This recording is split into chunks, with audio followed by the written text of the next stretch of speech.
Hello, my name is Christopher Scott from the Biblical Leadership blog at christopherscottblog.com, and today I'm talking to you about the beast of the earth in Revelation 13:11 through 18, continuing my series that I've been doing, going through the book of Revelation, talking about John's message and what it means for Christians as well as leaders. So let's go ahead and get started. I'm going to start by reading the passage from the New Living Translation. I'll read it all the way through, and then I'll go through and read my own translation, teaching verse by verse, and then we'll end the video with the brief little 3 applications that you can take away from this passage. So I'm going to go ahead and read here. Revelation 13:11. Then I saw another beast come up out of the earth. He had two horns like those of a lamb, but he spoke with the voice of a dragon. He exercised all the authority of the first beast, and he required all the earth and its people to worship the first beast, whose fatal wound had been healed. He did astounding miracles, even making fire flash down to earth from the sky while everyone watched. And with all the miracles he was allowed to perform on behalf of the first beast, he deceived all the people who belong to this world. He ordered the people to make a great statue of the first beast, who was fatally wounded and then came back to life. He was then permitted to give life to this statue so it could speak. Then the statue of the beast commanded anyone refusing to worship it must die. Verse 16. He required everyone, small and great, rich and poor, free and slave, to be given a mark on the right hand or on the forehead. And no one could buy or sell anything without that mark, which was either the name of the beast or the number representing his name. Wisdom is needed here. Let the one with understanding solve the meaning of the number of the beast, for it is the number of man. His number is 666. Revelation 13 verses 11 through 18, the beast of the earth. So there's 3 main beasts in the book of Revelation. There's the beast which comes up out of the bottomless pit, or the beast that comes up out of the abyss. That beast is Satan, which is also identified as the dragon. So that's the first beast. The beast of the abyss or the bottomless pit is Satan. Then there's the beast of the sea, which is some type of a world dictator that I've talked about in a previous video. That beast is described in Revelation 13:1 through 10. Then there's the beast of the earth, which is here, which seems to be some type of religious false prophet as the right-hand man to that world dictator. So that's the one we're going to talk about today, this false religious leader that rises up and does these miracles and deceives people living on the earth. So verse 11, as I go through here, John writes, Then I saw another beast coming up out of the earth. He had 2 horns like a lamb, but was speaking like a dragon, right? So John saw another beast, similar in appearance, but also a distinct and separate beast that comes up. He has 2 horns, kind of trying to look like a lamb, but he spoke like Satan, the dragon. So we see these connections here, and what's a little preview to these counterfeits that this false prophet, that this beast is going to try to do to deceive people. He's going to try to do things that the Bible has already described, or do things that Jesus has already done as a way to deceive people into following him. Verse 12.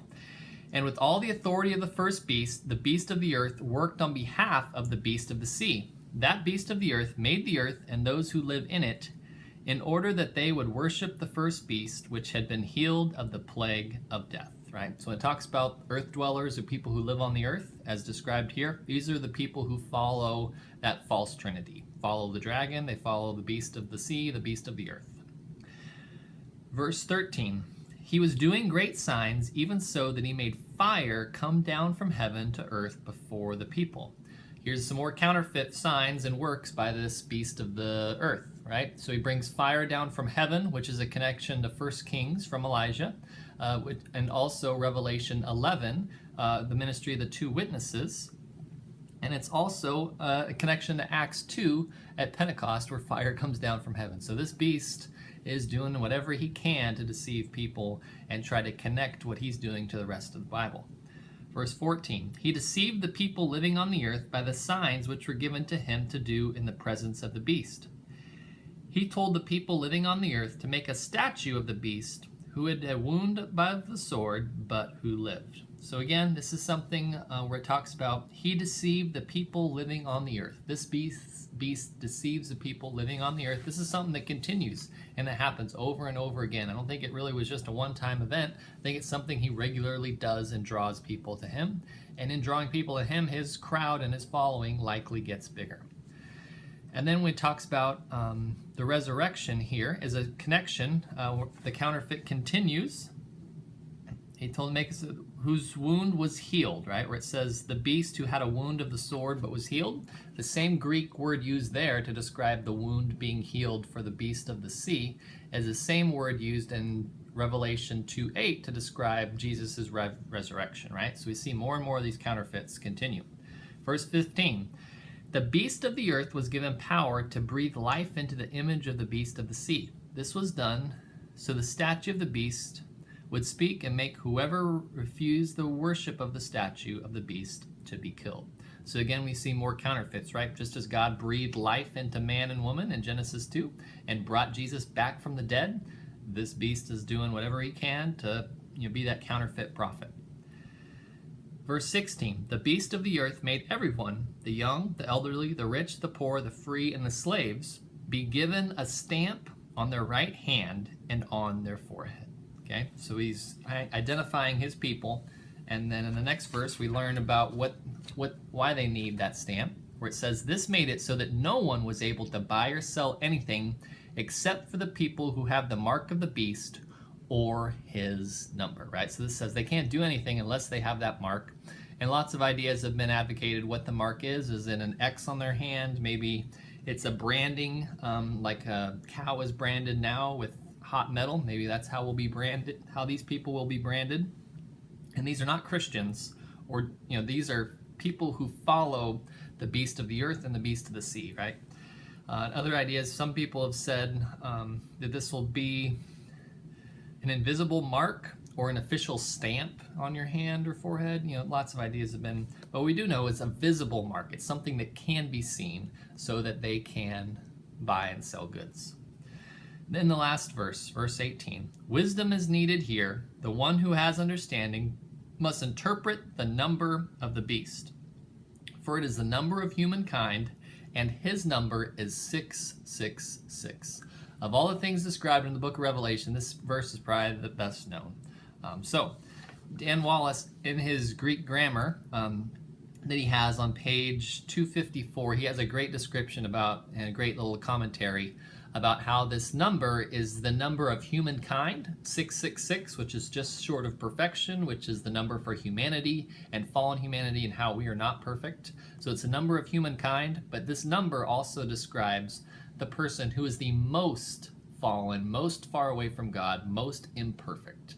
So that's why a lot of translations will say this is the number of humankind, is what the New Living Translation says in the footnote just below. It gives an alternate translation of the one they have in the text. So this is a person that is being described, but it doesn't necessarily mean that 666 is the number of his name or things like that a lot of people push and try to find. And they do, people have tried to ascribe this to Nero, but to make that number 666 fit Nero of Rome, you can't do his name in Greek, which is what the text is in. You have to take his name and then transliterate it to Hebrew, and then you have to include two vowels that probably wouldn't have been there originally in order to get 666, okay? So again, different views or different ideas about 666. So that's one of the views of 666 and what it is. Nero. Some people have said it's the apostate church, kind of the fallen church. Some people have said it's the Pope. Some people say it's the Latin Empire. Some people say it's the Roman Empire. My view is that this 666 describes this false religious leader, this right-hand man to the world dictator described earlier in 13. And it's just someone we don't know yet, but he will be the most unholy person of all the unholy persons, and he will be the false prophet, the false religious leader described here. And there are three applications I want to give you based on the book of, on this passage here in 13, 11 through 18 about the beast of the earth. The beast of the earth. One, the first application is that we need to know our Bible. I remember I was working at United Way probably 10 years ago when I was working there, and a lady had talked about, she said the number 666, and she giggled and said, oh, it's the number of Satan. And I said, I've heard people say that, but I don't know where that is in the Bible. Is that really true? And she wasn't really a Christian, but she's grown up in America. She kind of has the Christian culture. She's like, oh yeah, it's the number of Satan. I said, really? Can you show it to me? And so she does a quick little Google search and pulls it right up there. Revelation 13:18, 666. And me as a Christian, I was kind of shown, I don't really know what I believe. I don't know my Bible. Number two, I lost a great opportunity to get to minister to her and talk to her about the Bible and what it says.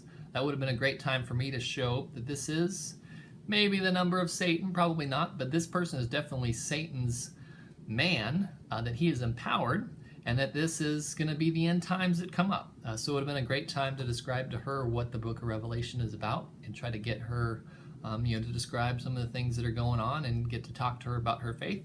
But I missed it because I didn't know my Bible. So that's the first thing we should apply based on this passage, is that we need to know our Bibles.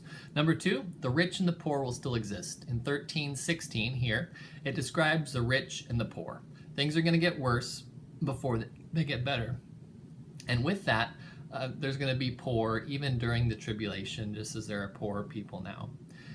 Third thing we need to remember is that Satan is the great deceiver. This passage is full of counterfeit signs and things that Satan does to try to deceive people to follow him instead of following the true God. So we need to remember that Satan uses people on earth to deceive and draw Christians away from their true following of Jesus Christ. So that's good to remember.